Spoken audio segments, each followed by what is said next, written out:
So, tell a story.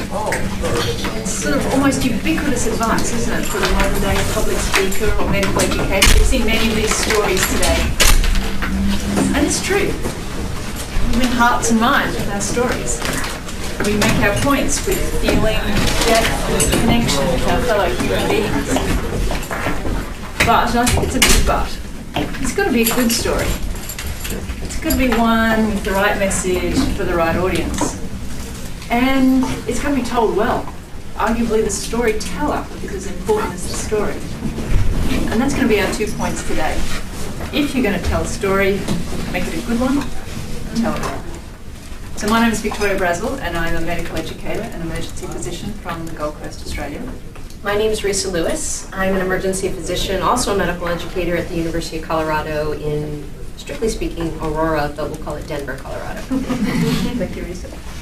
So I'll give you a little plan of how we're going to do this today. And certainly we're going to start from this premise that storytelling is good, but let's get into the detail of that statement.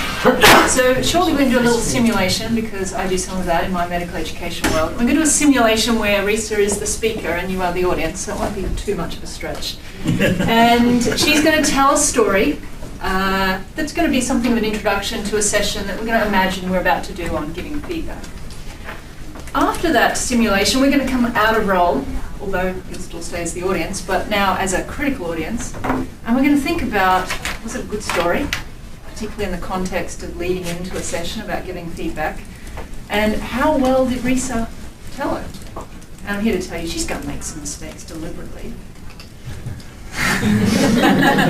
And we'll deconstruct that a little bit. And to give you a little bit of an idea, we stand up here not as experts on storytelling, because I don't know that there is such a thing, but people who've really enjoyed the journey of learning about it, particularly in the realm of public speaking. And we've also developed a bit of an interest in a lot of the things that are written about it from film and TV and other genres that perhaps we haven't been as connected with in medical education. So, and then after we do that little deconstruction, of course, you have to do some work. We don't have any coloured papers, although you've got some spare. And we're going to be asking you about your stories. I'm sure many of you already are storytellers in your education. Some of you might be planning to be. Some of you might have stories that you think you want to improve, so we'll be interested to hear from you. All right, ready to go in role as the audience? Okay, so as I said, Resa is going to tell us a story. She's about to lead a session on giving feedback, and she's going to start with a story. Hi, everybody. I'm going to tell you a story. I was 14 years old, and I really wanted a summer job. I was a hard worker, rule follower. I mean, after all, I did all that I needed to do to become a physician.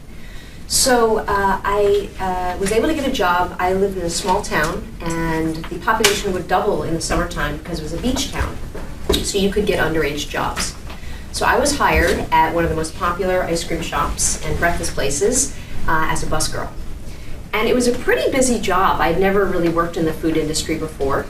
I was the only one on for a shift, and I basically had to clear all the tables, load the dishwasher, unload the dishwasher.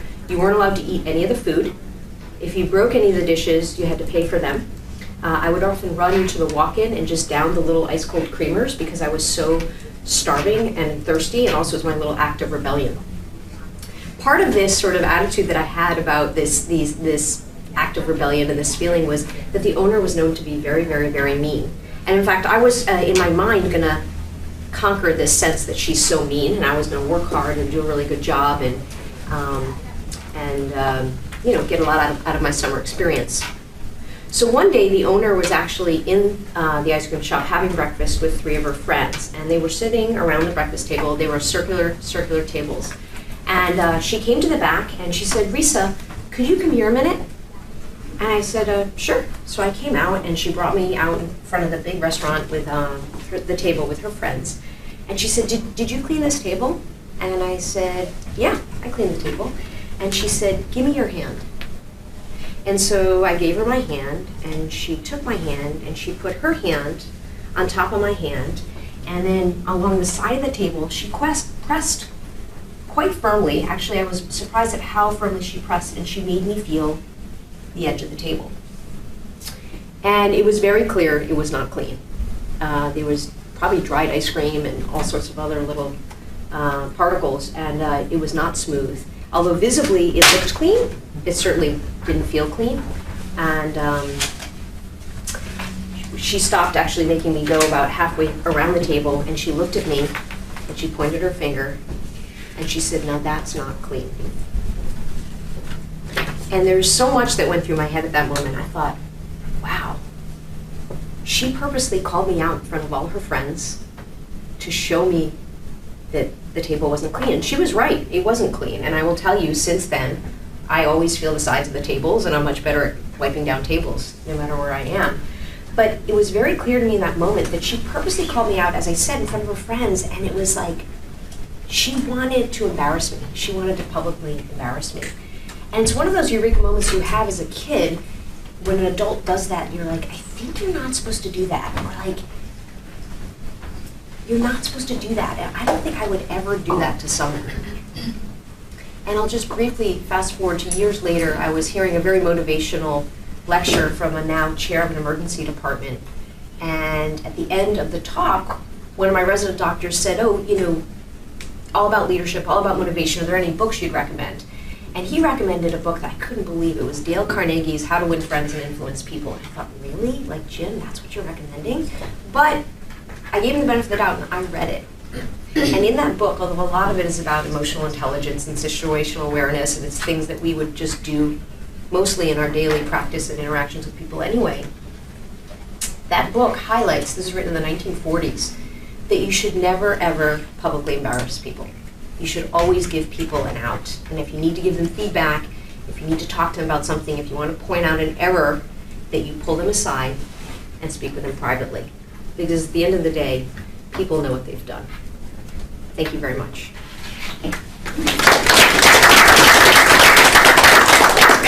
Okay, so hopefully that had an impact on you at a few levels. Now we're going to do this in pairs of three, so don't really mind. And a little bit of a free-form discussion with just the person next to you about those two things. And I'll write up a few prompt questions as you do this. But one is, was this a good story? Was it one that was familiar to you? One that made you feel something? One that made you think something? Was it something that connected with the message about giving feedback? And secondly, how did the telling of it influence the message? How did Resa look? How did she sound? Was standing up a good idea? Should she have sat down? Some of those issues related to how well was the story presented. So take 5-10 minutes now with the people around you. Use the little sticky notes if you like. Write down some notes about, was it a good story and was it told well?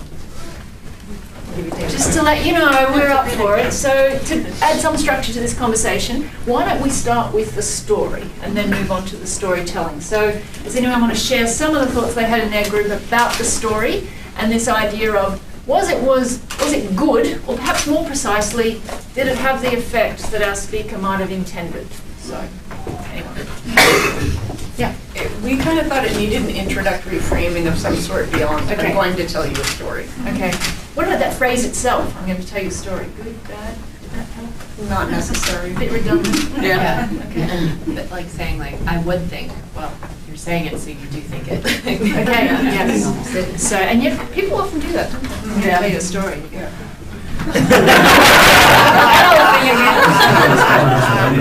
Well, you can also turn that level by saying, I'm going to tell you a story, and I bet you've all had an experience like that. So as I'm telling the story, think about your own experience. Okay. So you can use that introduction to really draw your audience in more and make it clear why you're telling that story. What do you want me to do with that? Yeah, so just like a trigger video, you've got to give people something to do while they're watching it. You're not just a passive listener to this story. It's kind of like, where are we going here?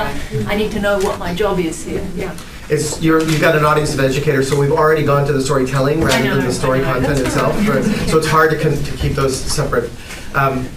We thought it was a good story in the sense that we felt for the character. We could tell that this was her personal experience, and that sort of thing made us want to listen to it on the front end of our seat. And I think that is important, and this isn't just anecdote, but we know that the story hits the feel, it hits the affective, and that supposedly its advantage over if we just had some data over how many people gave good and bad feedback. It might be useful some point in the presentation, but it's not going to capture our hearts. 53.2% of statistics I made up on the spot. Yes. So, other thoughts? Yeah, I don't think it was a good story, and I think it depends on the audience. So if you're teaching ER residents, I think the story kind of came across as baby talk. Because my guess would be you probably had a similar event like that during your own residency, where some attending called you out and shamed you publicly. I think that would have been more relevant, it would have been easier for them to identify with than a story from childhood.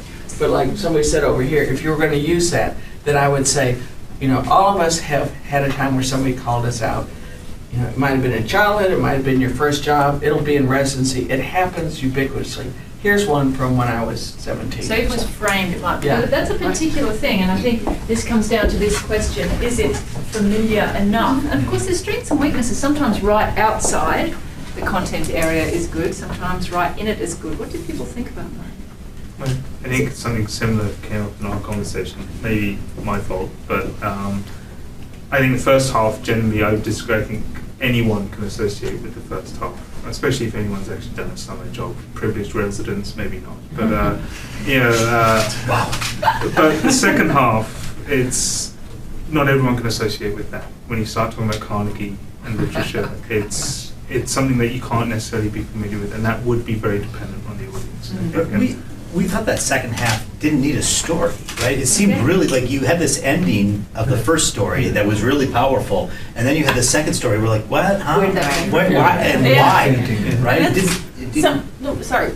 Yeah, no, I'm done. That's what something we thought too, is that there was like, not that I was waiting for you to tie the two stories together. That didn't really seem like it happened to me. So it's like I felt like I paid a lot of time paying attention to, like, I don't know that I needed to know where you, like, your summer town and all that kind of fun stuff. We're drinking the Kramer because I'm not sure that had storytelling, but it was like I was waiting for how you tied it all together or how you used that to teach your residents or whatever. And sorry, just to sort of pick up on those points in particular. One of the things, if you look at the literature on storytelling, people do like to work for their dinner. They don't want to be given, this is what it must mean to you, or this is what the answer is from this story, but actually people should have the leeway to interpret that and come to their conclusion.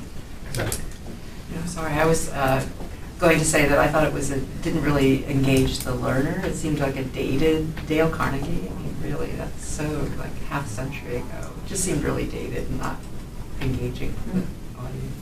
So probably the most memorable part of the first story is the hand, right? And you feel the other hand on top of it. So anything that is sensory appeal, like I thought, tell me more about how sickly sweet it smells to be in that ice cream store, right? Like even more sensory appeal might have been nice.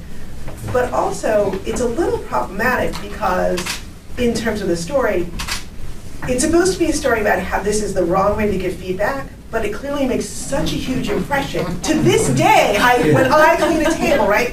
So in some ways, it's a great story that does not at all make the point that you're trying to make. I think that's true. I mean, actually, I said that. I think I said when you were practicing the story, I said, but I bet you clean the tables now. But I think that's actually a nice conundrum in giving feedback. It's not all, where you say, oh, that's a terrible way. But people go, oh, I bet you never did that again. Oh, actually, that's terrible true. person. So I think it can set up actually that there are some conundrums in giving feedback and some apparent paradoxes. So that's probably not a bad, sometimes that can be embodied in the story itself. I almost feel like I'm sticking up with you now. I'd like that. So we spent a lot of time like looking at the literature and looking what's out there, and you're absolutely right. Like there are much more recent literature, and a lot comes from the business literature. If you look up Harvard Business Review, there are a lot of pieces about how to persuade, how to pitch your pitch, and that it's all about storytelling. But storytelling seems like it may be trendy right now in medical education, or it's what we're hearing here at TED Med or at Stanford Med. But stories have been going on forever. If we look at Greek myths, if we look at fairy tales, if we look at the Old Testament, the New Testament, fill in the blank. So storytelling and stories have been going on forever, but there's something about it that engages us. And you mentioned when you talk about sitting at the edge of your seat, it's the emotion, and it's engaging that emotion.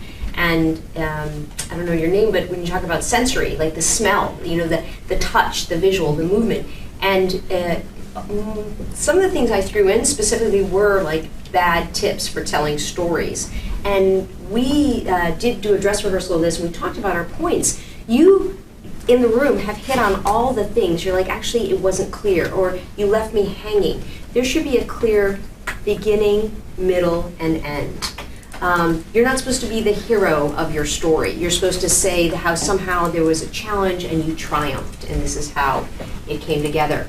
And also to your point, a lot of times that these tools, stories as tools, we're trying to get a point across, in this case, how to give feedback. The point, of course, was how not to give feedback, but then ironically, that feedback actually worked.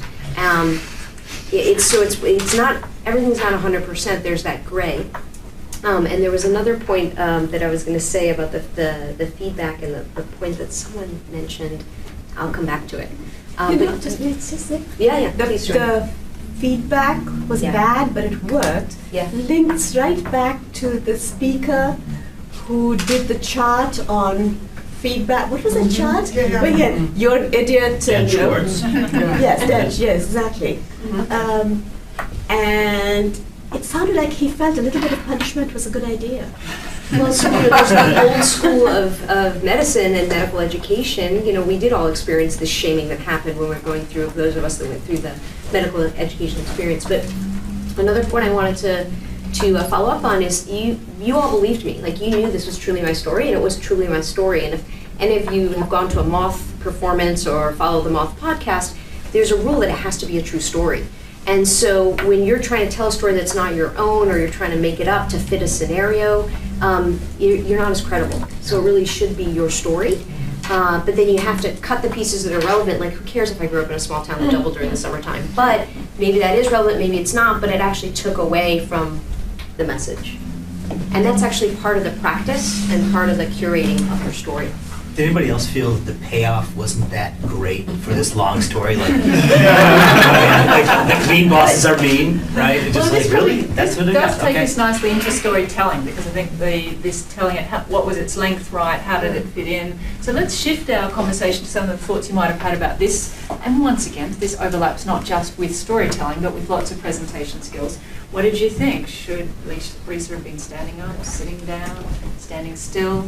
How did her voice sound? All those sorts of things. Yeah.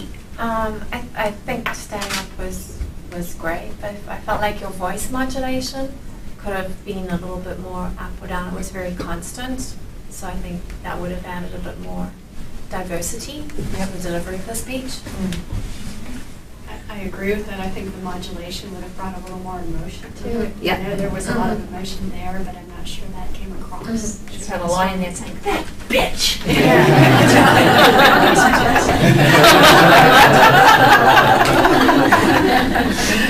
So you think there would be, and that has to be, though, connected with how emotional the story is. And I think that's the other thing, because sometimes you see some of those storytelling competitions and people are going nuts and think, it's not good.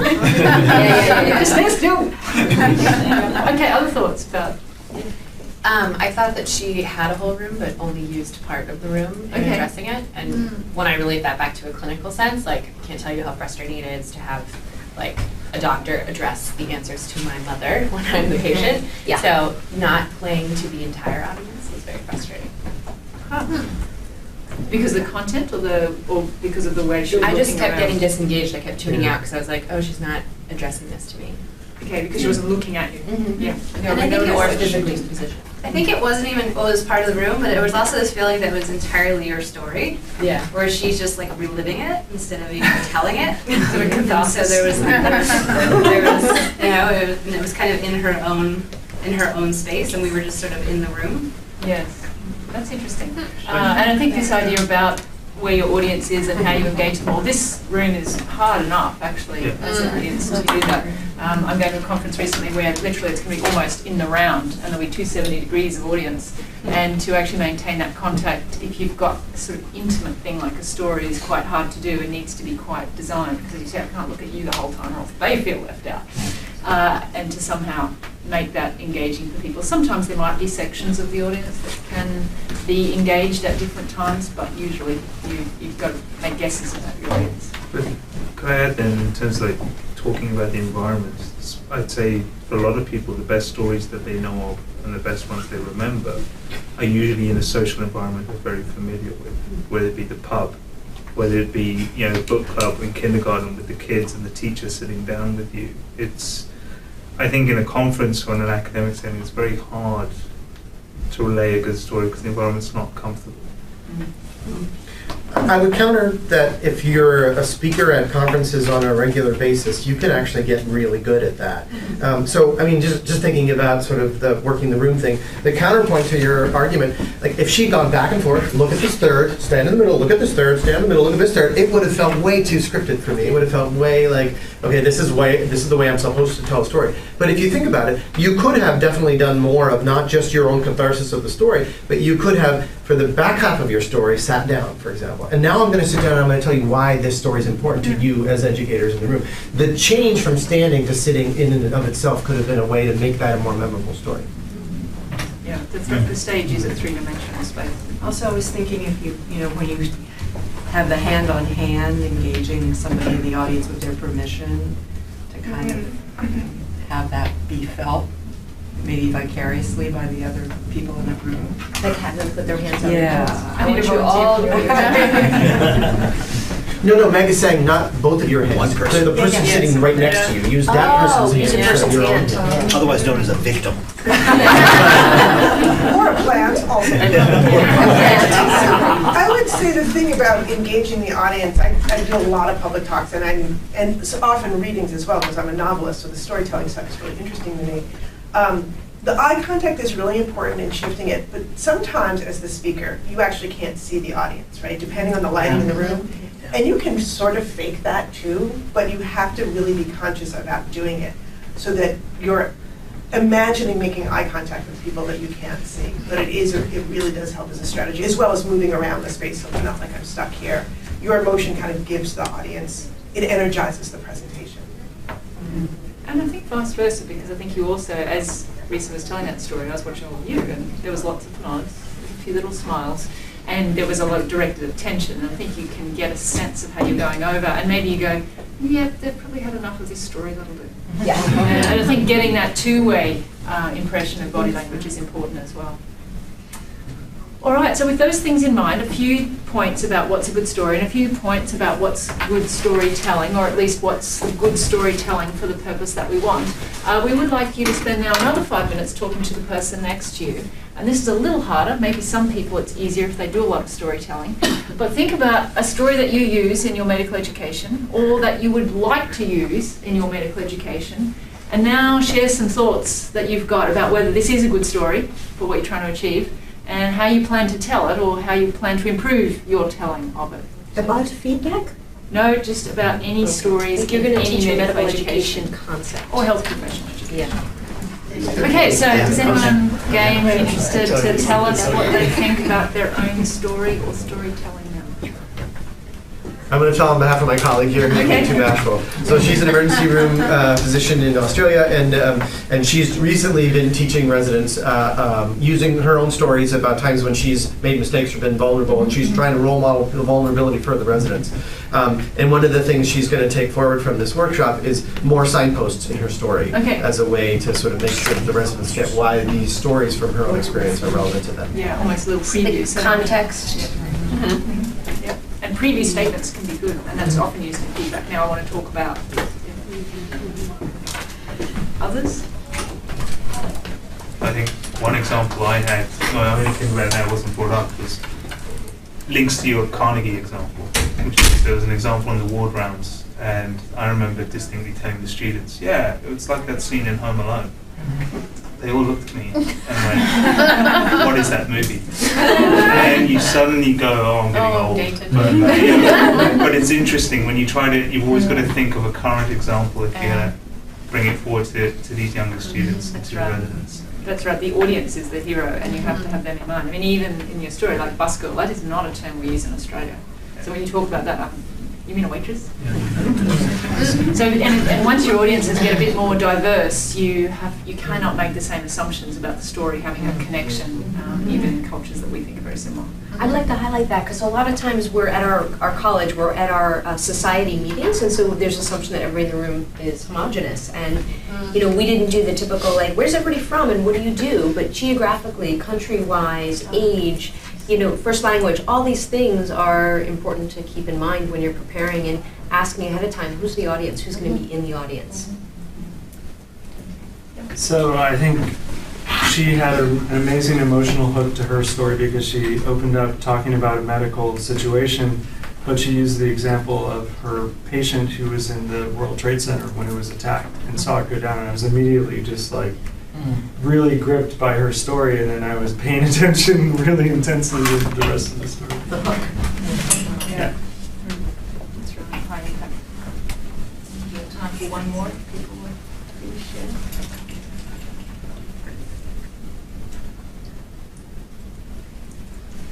Kind of keeping the story tightened up and being very choosy about what you share, and that too much information can have a negative effect on the point you're making.